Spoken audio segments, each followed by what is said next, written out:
पृथिवी शान्तिरन्तरिक्षगं शान्तिर् द्यौः शान्तिर्दिशः शान्तिरवान्तरं दिशा शान्तिरग्निः शान्तिर्वायुः शान्तिरादित्यः शान्तिश्चन्द्रमा शान्तिर्नक्षत्राणि शान्तिरापः शान्तिरोषधयः शान्तिर्वनस्पतयः शान्तिर्गौः शान्तिरजा शान्तिरश्वः शान्तिः पुरुषः शान्तिर्ब्रह्म शान्तिर्ब्राह्मणः शान्तिः शान्तिरेव शान्तिः शान्तिर्मे अस्तु शान्तिः. May there be peace on earth and in the sky. May there be peace in the water and in all directions. May there be peace in the plants, in the trees, and in animals. May there be peace in the hearts of all beings. May there be peace in everyone and in everything. Sarvetra sukhinas santu, sarve santu niramayaha. Sarve bhadrani pashyantu ma kaschit dukha bhag bhavet. Sarvastaratu durgani sarvo bhadrani pashyatu. Sarvas sadbuddhimapnotu sarvas sarvatra nandatu. May all be happy and healthy. May all see what is good. And may no one experience misery. May all overcome their obstacles and acquire good tendencies. May people everywhere find joy and fulfillment.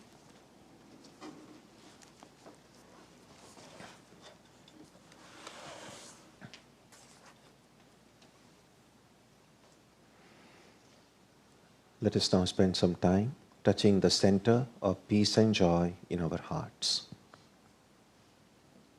A good way to begin the practice is to withdraw the scattered energies of the mind and bring them to rest on one point.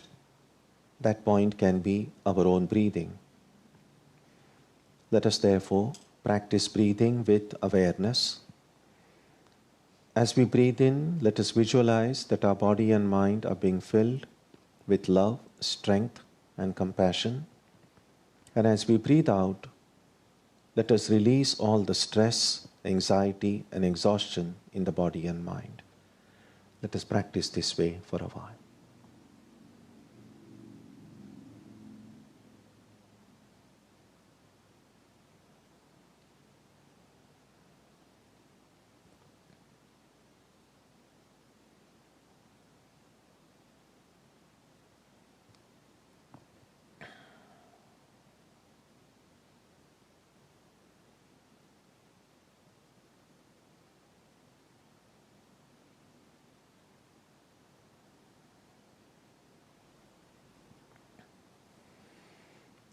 Let us now turn our attention to the region of our heart.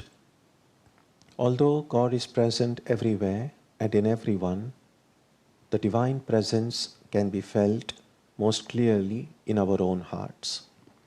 We can meditate in any way we have been taught. To remain focused, we can take the help of a short mental prayer or a mantra or a divine name. Let us now spend some time dwelling on the presence of God in our hearts.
Om Asatoma Satkamaya Tamasoma Jyotirgamaya Mrityorma Amritam Gamaya Aviravirmaheti Rudrayatte Dakshinam Mukham Tenamam Pahi Nityam. May the Divine lead us from the unreal to the real, from darkness to light, from death to immortality. May the Divine Consciousness fill our hearts and protect us.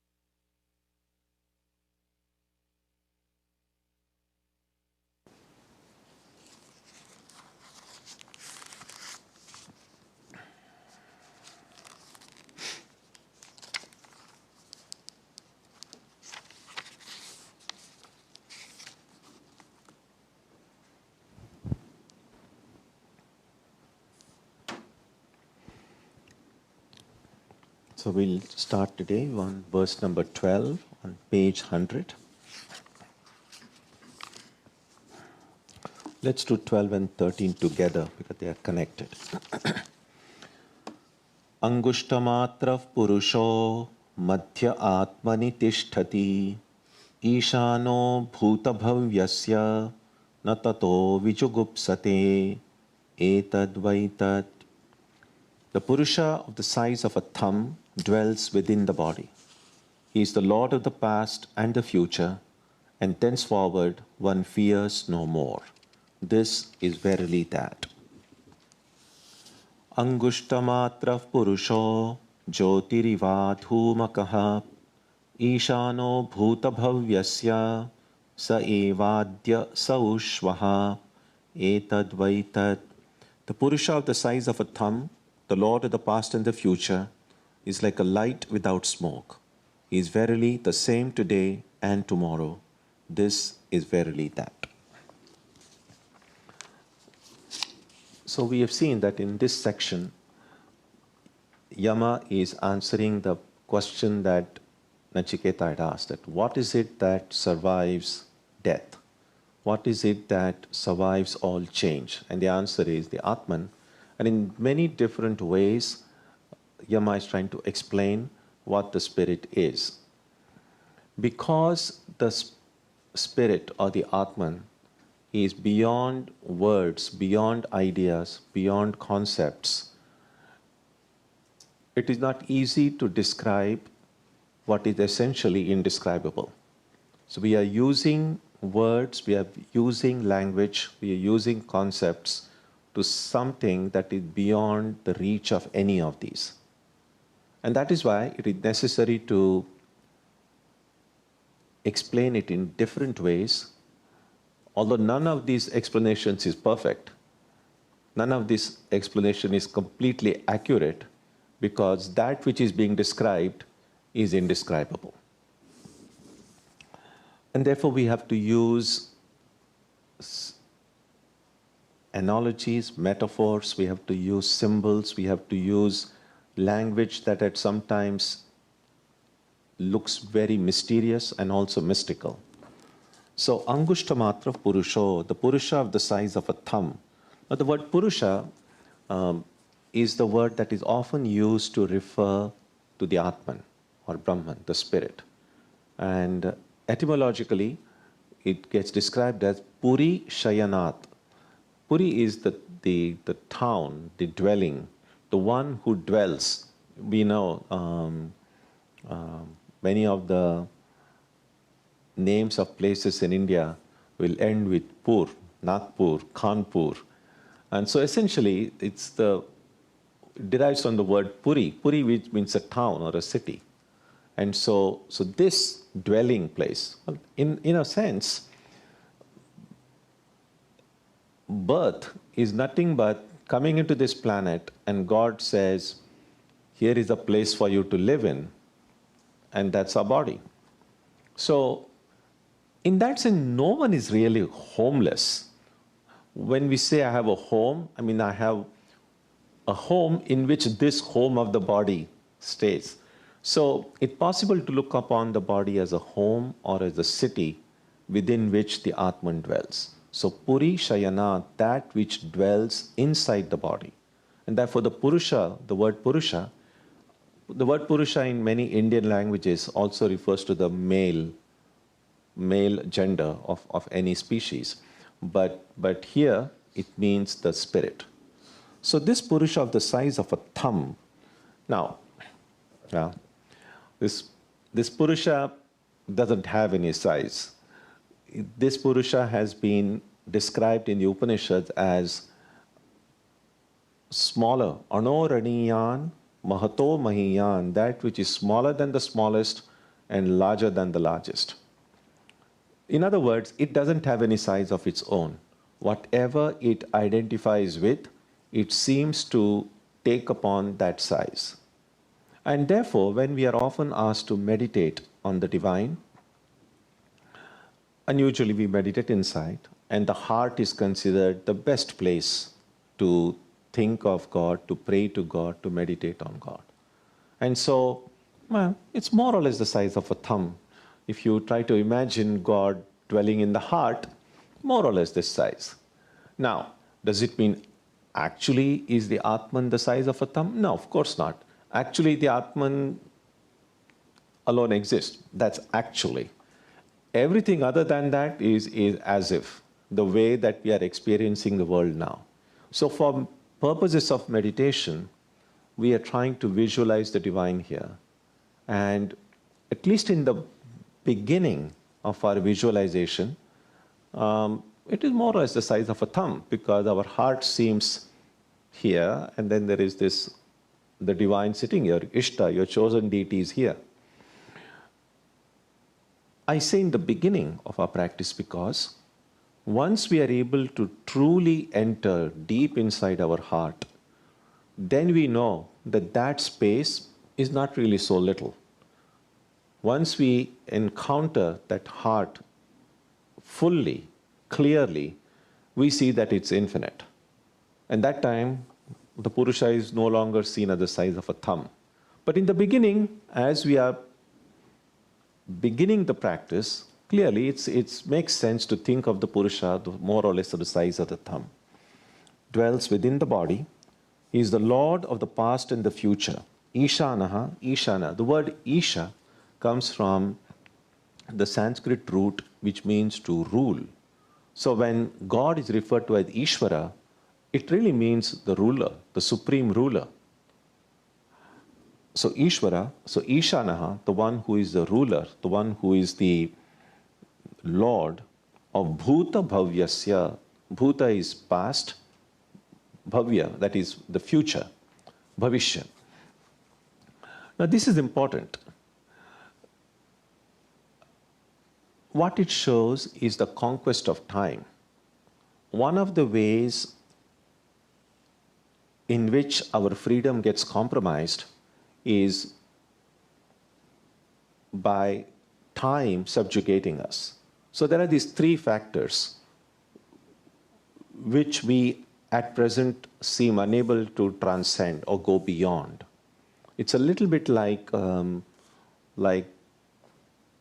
those creatures which live underwater, fish and so on.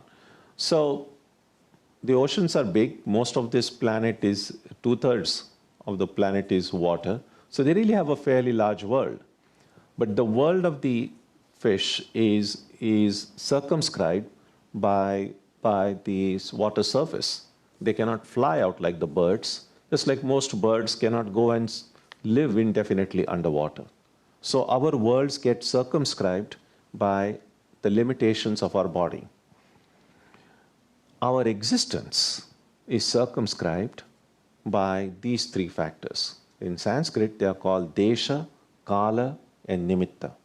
Desha means space, Kala is time, and Nimitta means causality. the law of causation, the law of cause and effect. Everything that we do, everything that we say, all the thoughts that we think are bound by these three. We might be able to imagine, or we might be able to use a word and saying, that which transcends time, that which transcends space. So we might have a vague idea about what that transcendence means, but even the thinking of that transcendence occurs in time. The very reason that we are able to think about it, our mind automatically thinks about, why am I thinking it this way? Every time I ask a question, why, I'm really bound by the law of causality, because I'm assuming that everything has to have a why. And that's an assumption. There is no real proof that every effect needs to have a cause. It's just based on, that is what we see, that everything that happens has some cause. Wherever we see things are caused by something and in turn become cause of something else, and therefore we generalize and say existence is just cause and effect, although it's just an observation, but there is no proof for it. Similarly, time.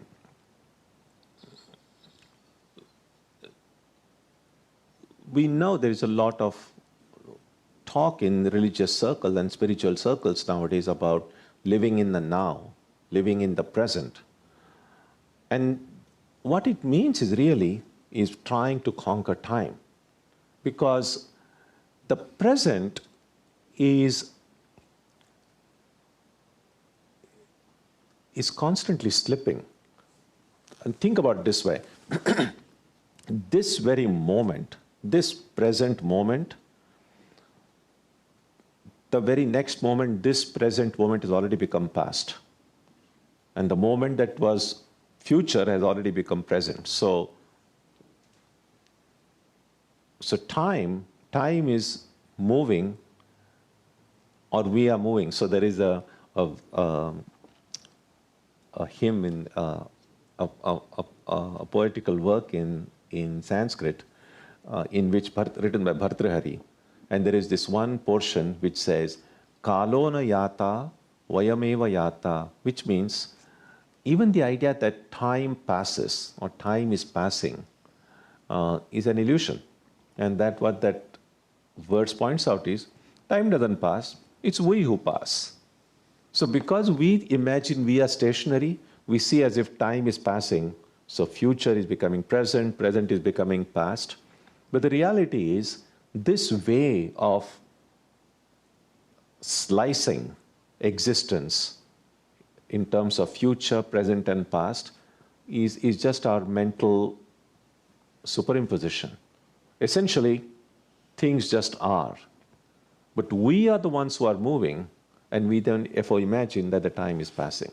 So, conquest of time, being a lord of time, means not allowing time to shape us, to influence us. In reality, time is not influencing us at all. What time is influencing is the body and the mind. We know the effect of time on the body. We know that a few years ago, when we were born, we were just little babies. Now, time, with the passage of time, we look very different from the time we were born. So body has clearly changed with time. The mind has changed with time as well. The kind of thoughts, emotions, feelings we had as children, they're different now. And with age, they'll keep on changing. So time is affecting the body and mind. And that's just plain observation and experience of all of us. The trick is that even when the body and mind are changing, I think I am changing. It's the body that grows, I feel I am growing. It's the body that gets old and dies, I feel I will one day get old and I may die. So all of these changes that are occurring in body and mind, I assume they're occurring in me. And that's the difficulty. One who knows that I'm separate from the body and mind Know that the body and mind are subject to time, but the spirit is not. That is what being Lord of the past and the future means. So such a person will be unaffected by the ravages of time, because we can see how much of our life is controlled just by past and future. How much, even in a 24-hour cycle of a day, well, 1/3 you can almost let go, because 8 hours in a day, give or take an hour or two here and there, most of us sleep. So 1/3 of our life is really we just sleep. The 2/3 of our life, so the remaining, say, 16, 17 hours that we have. I wish there was an app for this. If we can find out in this 16 or 17 hours per day, how much of that time I'm thinking about what happened this morning, or what happened yesterday, or what happened last year, what happened 10 years ago. How often I'm thinking about past events, and how often I'm thinking about what is my plan for tomorrow, what's my plan for next week, what am I going to do this summer, what is my future going to be. It should not surprise us that if we really tabulate it this way, we will see most of us live either in the past, in terms of remembering what happened earlier, or with memories from past playing out in our minds, or we're thinking about the future, planning for the future, or anxiety, worry about the future. That is how time controls us. The one who is a lord of the past and future will not be, whose life will not be hampered by memories of the past, whose life will not be hampered by anxieties about the future. So one of the important things we all have to do as spiritual seekers is find a way to make peace with our own past. Find a way to not worry about the future. That was one of the important teachings of the Buddha. The Buddha said, yesterday has gone, never to come back. Tomorrow is not yet come. Think about today. Now that's easier said than done. There are of course very wonderful memories. When the present is sometimes painful, we often run back to the past and remember some good, pleasant, joyful memories of the past, and that sometimes dulls the pain of the present. But that's escaping. When we are not able to deal with the challenges of the present, we then divert our mind to think something of the past which might make me forget the present. When people turn to drugs or alcohol to forget their present worries, that's considered a weakness. But then when we to forget our present worries, if you are constantly dwelling in the past, well, that's a weakness too. And that's a big subject, but enough to point out that the painful memories of the past that keep on intruding into our present are the ones that we have not yet digested. So the food that we digest nourishes us, makes us strong. The food that is not digested creates trouble. So similarly, every experience in life that we have had, if we have digested it, if we have learned from it, it makes us strong. We become more mature, we become stronger. But there are certain things that happen in our life which we have not been able to digest.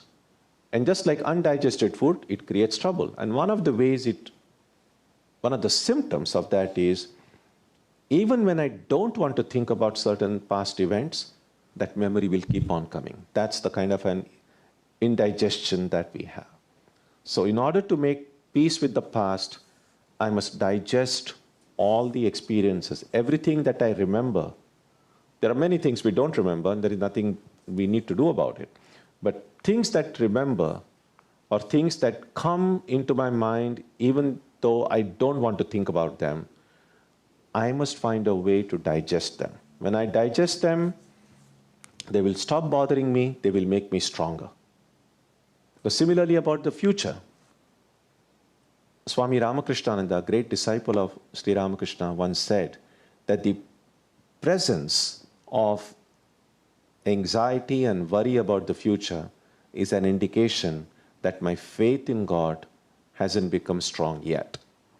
Because if I have this strong belief, strong faith that God is there and God is my own and God loves me, God is by my side, why should I have any worry about the future? My favorite example is a little baby who is on the lap of her mother never passes sleepless nights. A little baby doesn't say, oh, will I get my milk tomorrow? I'm getting nightmares whether there'll be something for me to eat next day. The baby never feels, because the baby is completely secure. Whatever I need, my mom and dad will get it for me. Now, in spiritual life, in a theistic approach, we see God as our own father, God is our own mother, and we are all God's children. I mean, we parrot these statements, but if I truly feel that God is my father and mother, and I'm a God's child, why should I worry about the future? Why should I worry about who will take care of me? That's the idea. And that would be like really having that deep faith in God. When that faith enters into our life, worries and anxieties of the future will leave us. Then we'll truly become children of God.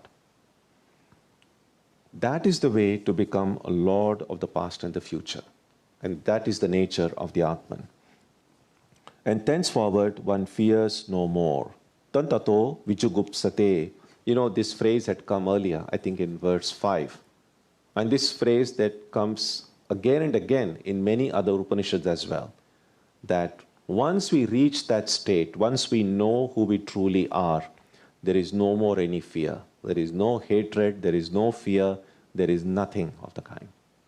Because all of these negativities to appear, fear, hatred, anger, and so on, there has to be some other being in my awareness. If there is no one, what will I fear? There is nothing to fear. Who will I hate? There is no one to hate. Who will I get angry with? There is no one. In fact, you don't even have to be enlightened for this. In deep sleep, when we are not even dreaming, there is no fear. There is no hatred. There is no anger. There is nothing. Because there is no one with whom I can get angry or whom I can fear. That same experience that I have in deep sleep is a state of complete ignorance, but I can have that same experience in a state of complete awareness. That is what enlightenment means. And at that stage, there is no fear anymore. In fact, the state of enlightenment is characterized in the Upanishad as the state of fearlessness. In the Brihadaranyaka, when King Janaka, who was a student of Yajnavalkya, when he becomes enlightened, his teacher tells him, Abhayam vai Janaka praptosi. O Janaka, now you have reached the state of fearlessness. And those of us who study Swami Vivekananda's books, we know how often he emphasized the study of strength. He said strength is life, weakness is death. And that's what he's meaning by that. A truly spiritual person, the one way we can test how spiritual we are is to see how strong we have become. And this is not simply a muscular strength. I mean, we can develop our biceps and by going to a gym. But nerves, Swami Vivekananda's one well-known quote was, what I want are muscles of iron and nerves of steel. Now, muscles of iron can come by going to a gym, but nerves of steel, what makes the nerves strong? among the different things that can make the nerve strong is first, a strong ethical life, moral life. If I hold on to a life of truthfulness, honesty, unselfishness, kindness, it makes my inner being strong. Secondly, faith in God. It's not just, oh, I believe in God, not that kind of just a verbal affirmation. It's a real, deep shraddha that God exists. That gives tremendous strength. People have done amazing things in history with just that deep faith in the divine. And third, this awareness, even though it's maybe intellectual in the beginning, that I'm not just this body-mind creature. I'm not just this mortal human being, that there is a deeper truth, deeper reality within me. So the more I am affirm that immortal, birthless, deathless truth dwelling in my heart, which seems like which is the size of a thumb, the more I affirm that, the more all fear, hatred, anger will go away. And that is what Yama says, this is verily that. Again, in the verse 13, Purusha the size of a thumb, the Lord of the past and the future, is like a light without smoke. So the light that we often are asked to think about, oftentimes in meditation, teachers say, see the object of your meditation as filled with light. Now that light is not this physical light. That light is the light of consciousness. And to distinguish that light from this terrestrial light that we are aware of, gets described here as a light without smoke. So it's a special kind of light.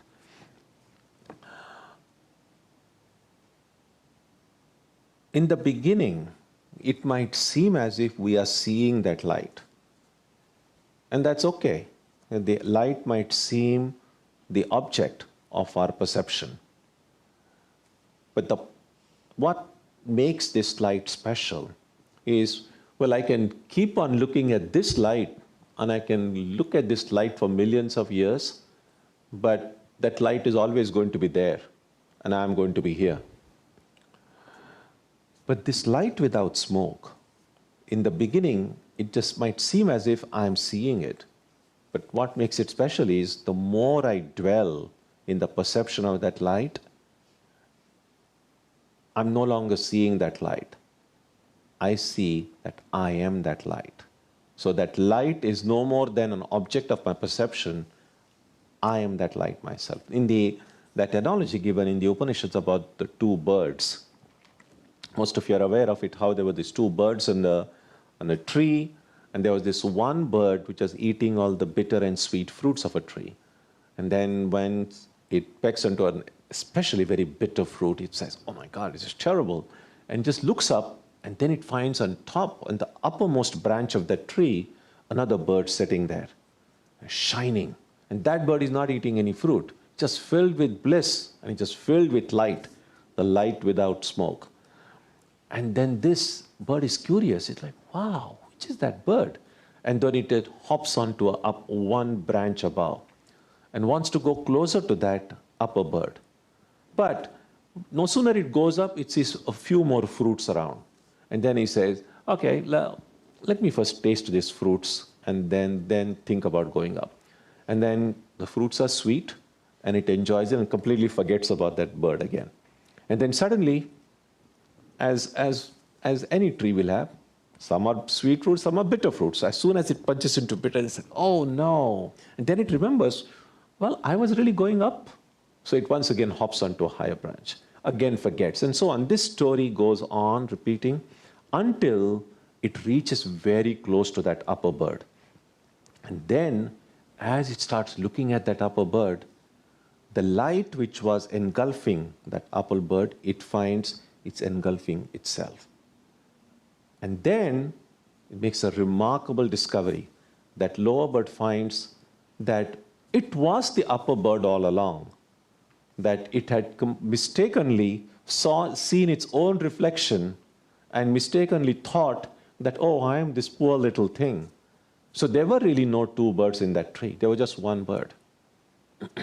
That is what this meditation is. Oftentimes when we are asked to meditate on God in the heart, it might in the beginning seem as if it is very dualistic. It might seem as if, oh, I'm meditating and God is sitting in my heart, which is okay. But the more I immerse myself in that light of the divine, just like these two birds eventually discovering that they were really one, when I immerse myself, when I just see my Ishta in the heart, a time will come when I no longer feel, oh, I am meditating, I am seeing my Ishta, that I will completely go away. What remains in the field of consciousness is only the chosen deity. And as we go closer and closer to the deity, just like that bird went closer and closer to the upper bird, the light surrounding the deity begins to surround us. And then we find there were really no, all the forms get melted. When my own form melts away, the form of my object of my meditation also melts away. As long as I cling to my form, I can only think of God in some form, whether it's a symbol or an anthropomorphic image. But when my form, my clinging to my name and form begins to melt, the name and form of the chosen deity also begins to melt into that light without smoke. And then we discover that that which I began thinking about as being endowed with name and form is really beyond name and form. Therefore, the journey is always from the form to the formless, from the name to the nameless, from sound to beyond sound. So we begin with the sound of the mantra. That sound of the mantra itself will guide us to a place which is beyond all sound.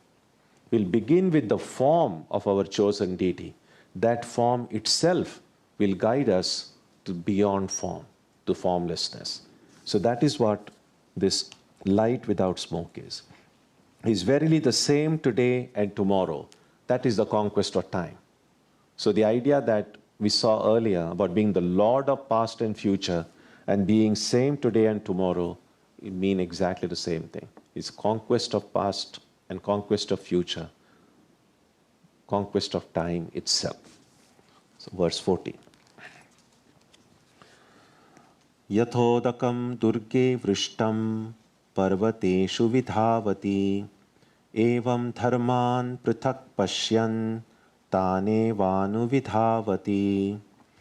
As the rainwater fallen on a high peak runs down to the hillsides variously, even so, he who sees the attributes as different verily runs after them. So the idea here is, so if you are on the tip of a mountain and the rain falls, and we know as the rain falls, depending on whichever way the direction the rain is falling, eventually that water is going to trickle down. There is a saying in India, in a Marathi language, they said, Durun Dongar Sazre, which really means mountains look very beautiful from a distance. All mountains look very beautiful. But when you're actually there and trying to climb all the mountains, then you see all the rocks and well, all kinds of things you will see. And it can be thrilling if you enjoy mountaineering, if you're mountain climbing, but it's very different. It's just not that ethereal beauty that you see from a distance. And when you are on the top of the mountain, that joy of being on the tip of a mountain is great. But then, when you look at the path to the mountain, that can be very tricky. So all these images come to mind when you look at this, the imagery presented here. So when the water which falls on the top of a mountain is crystal clear, but as it descends and mixes with the soil and mixes with all the objects, it gets muddied. So similarly, when we are on the tip of that oneness, everything is wonderful and pure and clear. And it may be the same reality manifesting through time, space, and causality. But once it gets into this multiplicity, it's not as beautiful. It tires us, it brings us pain and suffering. Whoever has tried climbing mountains without enough training, and no, it can be exhausting. It can be fun, but it can be also painful. So that's essentially the truth. The truth that is transcendent and the truth that is immanent are not different. But when we are dealing with multiplicity, we cannot but become subject to all this fear, hatred, anger, past, present, worries, anxieties, and then it's not fun anymore. So that is the image presented here, that we need to go to the tip of the mountain where everything is very pure and clear. Verse 14. Yathodakam shuddhe shuddham asiktam tadrugeva bhavati evam muner vijanata atma bhavati gautama. As pure water poured into pure water becomes the same, so become the self of the sage Gautama who knows the unity of the Atman. So here is this one question, is once I know, right now, I have an identity, I have the self. Even when I try to think of the self as the Atman, and then there is this infinite reality, the Brahman. So what exactly happens when I know I am my true nature? What exactly happens? And then this verse very simply points out that when you water pure water into pure water, the result is pure water. So when I know who I truly am, the Atman, the pure reality, and this infinite reality, Brahman, is just like pouring pure water into pure water. In other words, they are one and the same. So that is what the state of enlightenment is. So become the self of the sage, O Gautama, who knows the unity of the Atman. That's the idea. So with this, we come to the end of this chapter, fourth chapter. If you have any thoughts, ideas, questions, comments on what we have studied today, feel free to ask.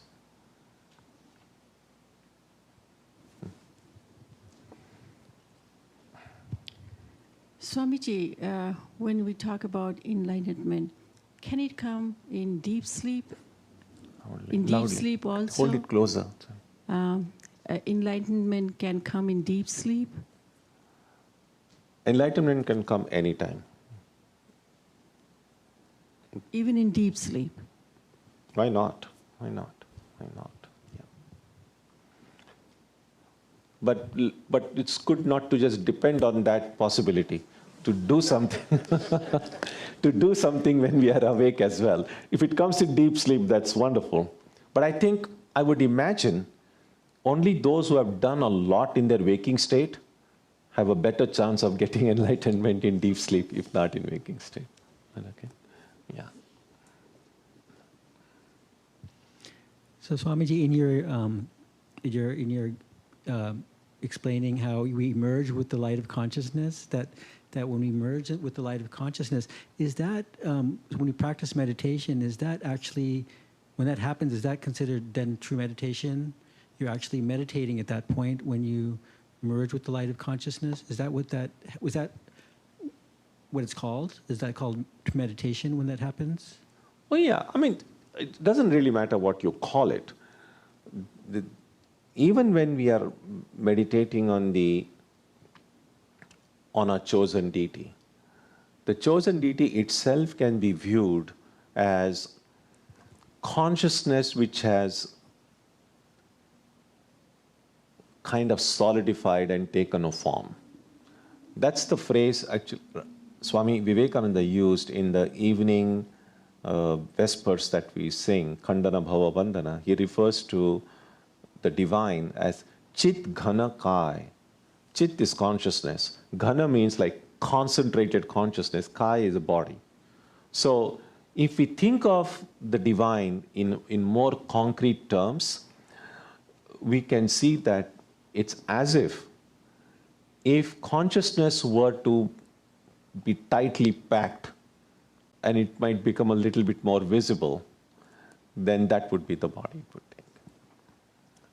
This is a kind of a devotional way of saying that even the body of the prophet or the savior or the object or the ishta that I see is not different from consciousness itself. So one way of seeing that is, because God is merciful, because God loves me, and God sees that presently I am incapable of approaching the spirit as spirit, because I am attached to my own form. While I might intellectualize about formlessness and all of that, in practice, they are just words. I mean, people speak about being infinite, and they're just words. I mean, we try to think of something infinite. I mean, how can you think of infinite? The most that we can think about, even when formlessness, the most that we can think about is some vast sky or some big ocean. But that's not really infinite. We're still using an image. And therefore, because God recognizes our present inability to directly grasp the infinite, so out of mercy, God takes a form, as it were. As it were is an important phrase. As it were takes a form so that I can approach the divine. And that being in the presence of the divine, so meditation is sometimes also referred to as upasana. Upasana, being near, dwelling near the divine. So just that being near the divine, a little bit of that qualities and the power of the divine engulfs me, like that bird's light engulfs the lower bird. And when that happens, I begin to acquire greater clarity. And as my clarity improves, when I go beyond the need of a form, then God says, okay, my child doesn't need the form anymore. And so then that consciousness kind of just diffuses, and I'm able to encounter the divinity. So that's the way from a personal to the impersonal that one goes. Okay? Yeah. Shrikant? Yeah.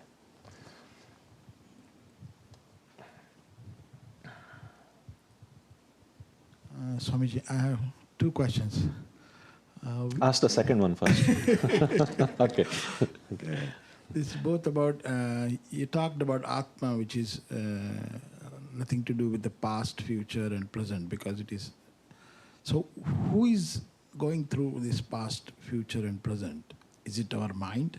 No, it's the Atman. The Atman which is deluded.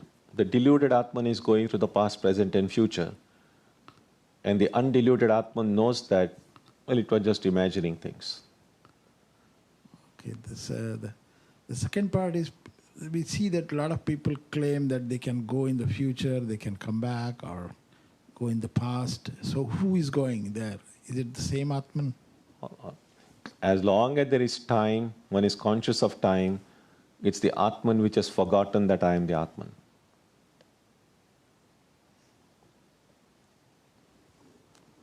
What to do? There is no other way. That's the only reality that exists. Okay. Okay. Yeah. Yeah. Pranam Swamiji. I have two questions again.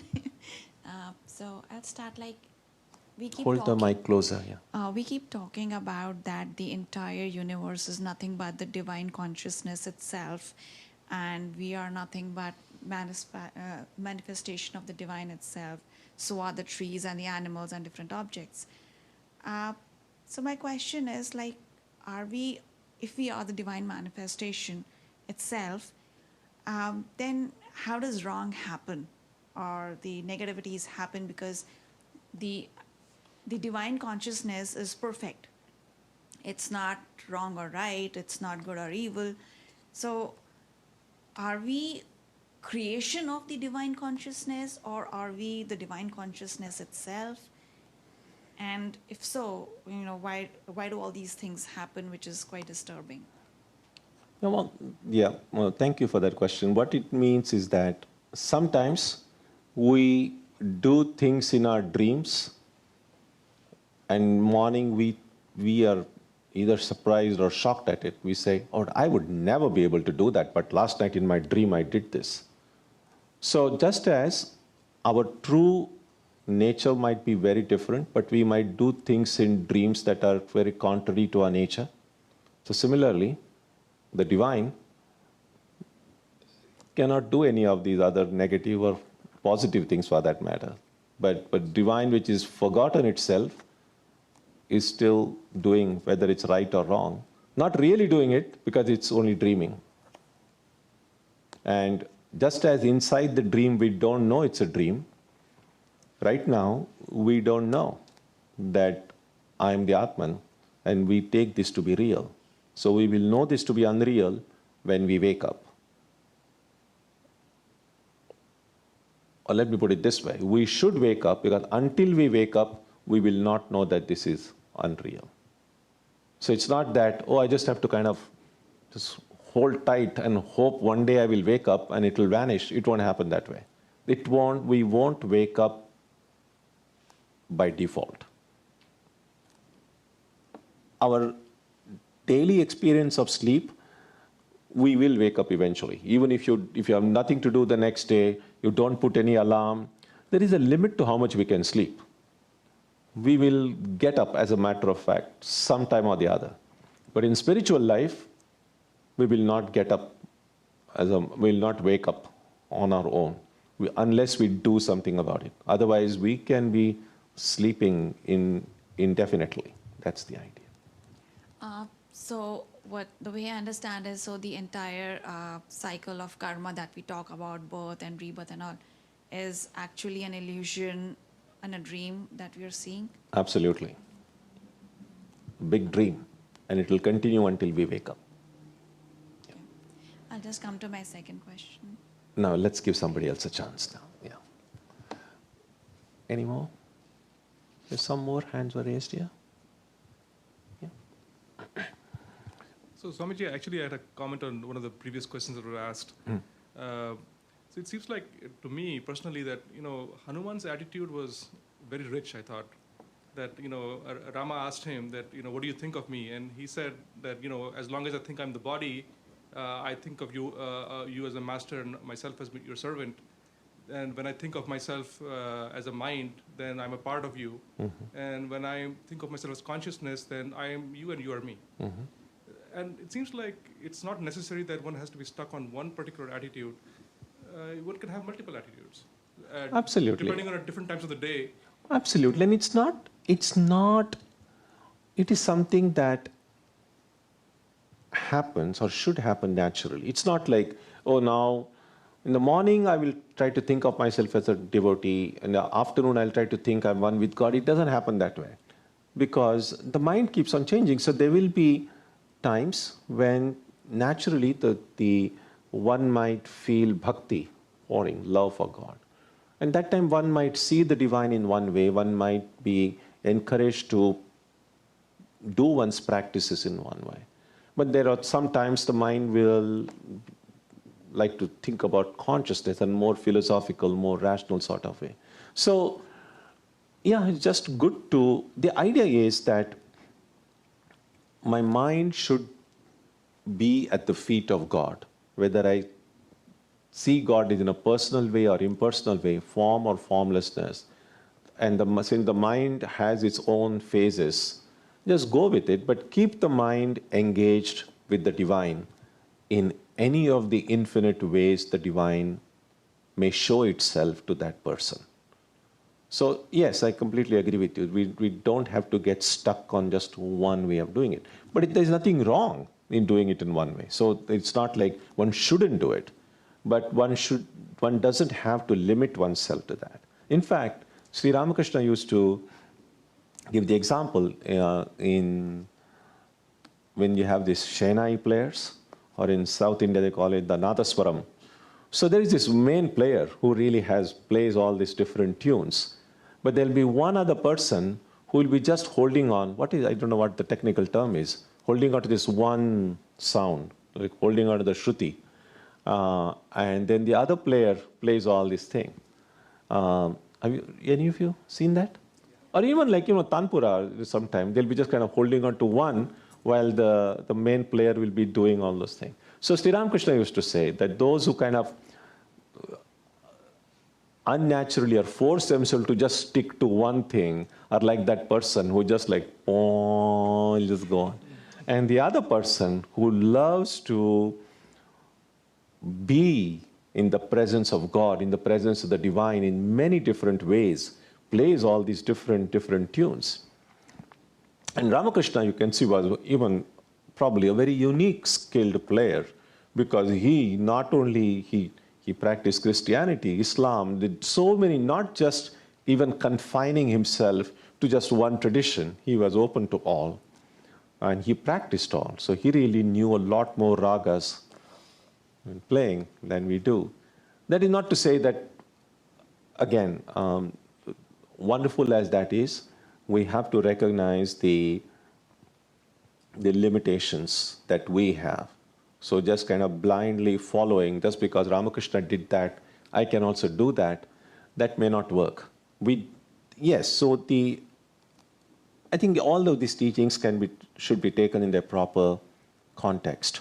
Because the idea that I should be tasting divine in many different forms and many different ways should not make our own spiritual life a hodgepodge. Oh, I'm reading these 15 different books from different things, and I like this idea from here, and this idea, and this idea, and I have all these kind of jumbled up all these 15, 20 ideas into my head. And unless those ideas integrate and gel into something beautiful, it's not going to work. It's like you are trying to cook something, and you get some 4 or 5 or 50, and then you say, oh, I love these different ingredients. This thing from the Italian dish, this particular ingredient I like, and from this Indian food I like this spice, and the Chinese I like this. And you take like the best elements you like from all of those things, and you put it all together. The resultant dish may not be tasty at all. And so we have to be careful. While we must be open to all the wonderful riches that can come to us in the field of spirituality, we should know how to mix them. And so it's always helpful, therefore, to be rooted, deeply rooted in some form, some tradition, something that deeply resonates with us. So once we are rooted in that, then we open out our hearts and mind and see what other riches are available. And then we might have a better discernment that you say, oh, here is something I like, whether this can fit into my worldview, my way of doing things. And if I can integrate all these elements, then my practice can be enriched, my practice can become wholesome. But it should not become just hodgepodge.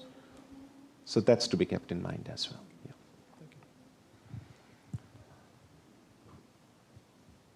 Mahindra?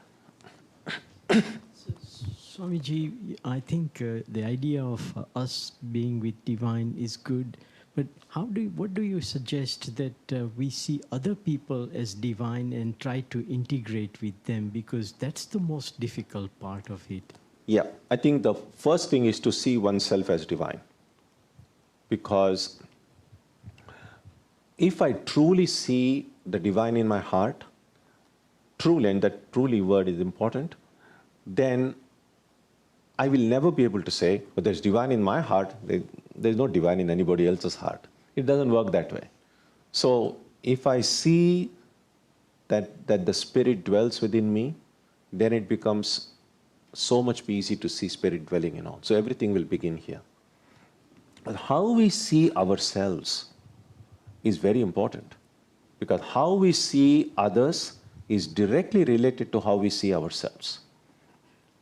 And so because now, a simple thing is, if I see myself as a human being, and all of us, we have like firm conviction, I'm a human being, I have no difficulty seeing everybody else as human being, because I see myself as a human being. But then I want to see others as children of God, it doesn't come naturally. It doesn't come naturally because I'm not seeing myself as a child of God. So if I'm able to truly affirm my identity as a child of God, then it will become so much easier to see everyone as children of God. So what I see outside is really just a reflection of what is inside me. That is why that anecdote is often told. I don't know whether it's actually there in the Mahabharata, but this is a story that's often told. Krishna once asked Yudhishthira, the eldest of the Pandavas, that go and find out the most selfish, bad human being in this world. And then he told Duryodhana on the other side and said, go and find a truthful, honest, good person in the world and tell me whom you have found. And they both go and search. And then Yudhishthira returns to Krishna and said, I looked everywhere. I saw everyone is good. I could not find one person who is bad. And then Duryodhana comes and returns and says, I couldn't find one good person. They're all rogues. So, again, I mean, this story is told to drive home the point that we see outside a reflection of ourselves. Yeah. So if we want to change the world, we have to change ourselves, because the world that we see is seen through the colored lens of my own mind. So, yeah. In fact, Swami Vivekananda, in his lectures on Jnana Yoga, once says that he said that if there is something precious or valuable kept on a table in a room, and I see a person very surreptitiously entering that room, seeing here and there, and picking up that thing and leaving it, I'm going to call 911. I'm going to say, that's a thief. And I'm going to try to alert people. Now, it's possible if there's a little child playing in a corner in that room, and the child also sees that person come, very likely, well, I'm assuming child is very young, the child may not even notice. Well, notice the person come and take the thing, but may not see a thief there. And the idea is that it's not that I should allow the thief to go away, but the reason I'm seeing a thief outside, because that idea, the seed of that theft or thief is in my heart. And of course, this is only a kind of an example, analogy, because the child when grows up will also see the thief. But at least in that state, there is no thief inside a little baby's mind, and therefore the baby is not able to see the thief outside. So that's the idea. Yeah. Okay, so we will... Wanted to say something? Okay, yeah, sure, okay. Okay, last one. Yeah. Swamiji, I was reading that we've had a massive loss of biodiversity, the highest number of extinctions. Yeah.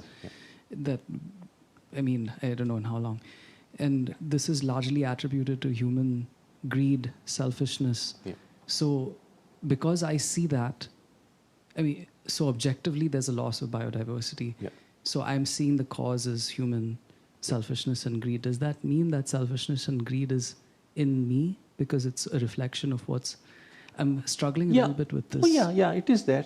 It is there. It doesn't mean that I am selfish, but the seeds in a subtle form are there for me.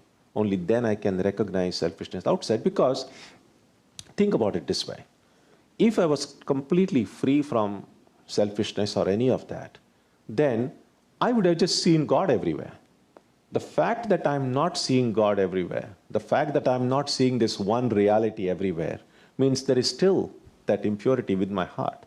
So instead of seeing a divine being, I'm seeing a human being, or all the different species. So I need to do what needs to be done. So I completely agree with you that it's a matter of concern. But that is also true, that I haven't become perfect yet, which is why I'm able to see all these things. Because if I were perfect, I would wake up and I wouldn't see all this, right? Yeah. Okay. So we will stop here today, and next week when we will begin with chapter 5. Om Jananim Saradam Devim Ramakrishnam Jagadgurum Padapadme Tayo Shritva Pranamami Muhurmuhu.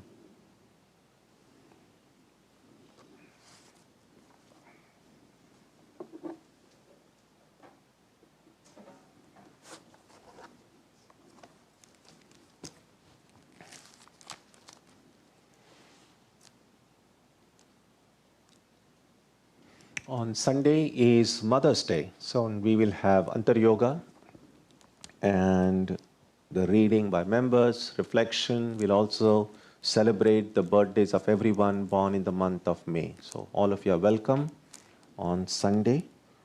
Next Wednesday we'll continue with this study, and on Tuesday and Saturday our meditation will also continue as usual. Let's conclude with a prayer now.